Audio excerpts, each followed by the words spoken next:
আমাদের আসলে মানুষের যে রেসপেক্টেড জায়গা, সম্মানের যে জায়গা, এই জায়গাটা আসলে তৈরি করতে হবে এবং সেটা স্কুল কলেজ থেকে শুরু করে আমাদের পাঠ্যপুস্তকের মধ্যে এই জিনিসগুলো কোথাও কিন্তু আমরা নিরাপদ না। যতই আমাদের জন্য আইন হোক বা কিছু হোক, এটা কিন্তু আমরা নিরাপদ না। আমরা এখানে আসার পরেও একটু আগেই একটা নিউজ পাইলাম যে মাদারীপুরের একটা মেয়ে ধর্ষণ, 7 বছরের বাচ্চা একটা ধর্ষণ হয়েছে এবং সেই বাচ্চাটা নারীদের যে সম কাজে সমমজুরি, তান্ত্রিক পর্যায়ে নারীদের কিন্তু এখনো আমরা সেটি দেখতে পাই না বা নাই। তো সেই কারণে আমি মনে করি যে এটি রাষ্ট্রীয়ভাবে উদ্যোগ নেওয়া প্রয়োজন। আমরা এখনো দেখি যে সম কাজে সমমজুরি নেই, সম্পত্তিতে সম অধিকার নেই, আর্থিক যে কাজগুলো নারীরা ইউজ করে যে কাজ করে সেখানেও কোনো আর্থিক মূল্য নেই। নারীদের এই নেইটা কিন্তু আছে। তারপর নারীদের যে অগ্রগতির ছবিগুলো সামনে এনে আমি মনে করি যে ছোট শিশুদের হাতে লজেন্স দিয়ে ঘুরিয়ে রাখার যে ব্যবস্থা করা হয়, যে কৌশল করা হয়, সেটি কিন্তু আমাদের এই নারীদেরকে নিয়ে এখন করা হচ্ছে। আমরা অনেক পুরুষদের কাছে শুনি যে পুরুষ দিবস পালন করা হয় না, নারী দিবস কেন পালন করা হয়। আপনারা লক্ষ্য করবেন যে 100টা নারীর মধ্যে কতটা নারী নির্যাতনের শিকার এবং কতটা পুরুষ নির্যাতনের শিকার। নারী দিবস তো আর এমনি হয়নি। আজকে দেশে দেশে যে নারী দিবসের মান্যতা পেয়েছে, এটারও একটা কারণ আছে। প্রতিরোধ থেকে কিন্তু পেয়েছে।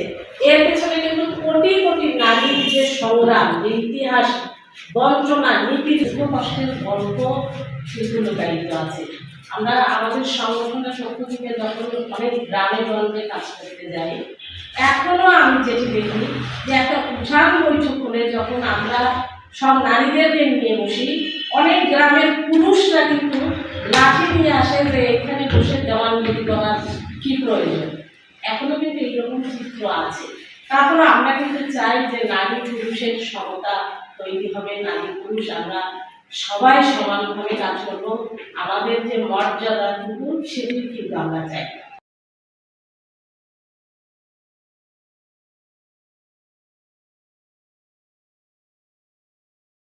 নারী যদি তার একটা সন্তানকে, তার যে কটা সন্তান আছে তাদেরকে যদি নারী প্রতিষ্ঠিত করতে পারে, এই সমাজের ভেতরে তাদেরকে যদি বড় করে তুলতে পারে, তাহলে আমি মনে করব যে নারীর সার্থকতা এটা। সেই সন্তানই একদিন তার অধিকারকে প্রতিষ্ঠিত করবে। নারীদের অধিকার আদায়ে নারীদের যেমন এখানে তাদের সক্ষমতা যেমন থাকবে, সেখানে পাশাপাশি পুরুষরা তাদেরকে এই অধিকার আদায়ে যদি তাদেরকে সেই জায়গাটুকু না তৈরি করে দেয়, তাহলে কখনোই নারীদের অধিকার এই পৃথিবীতে বাস্তবায়ন হবে না বলে আমি মনে করি। আমি একজন পুরুষ হিসাবে মনে করি, আমার স্ত্রী রয়েছে, আমার সন্তান রয়েছে বাসায়।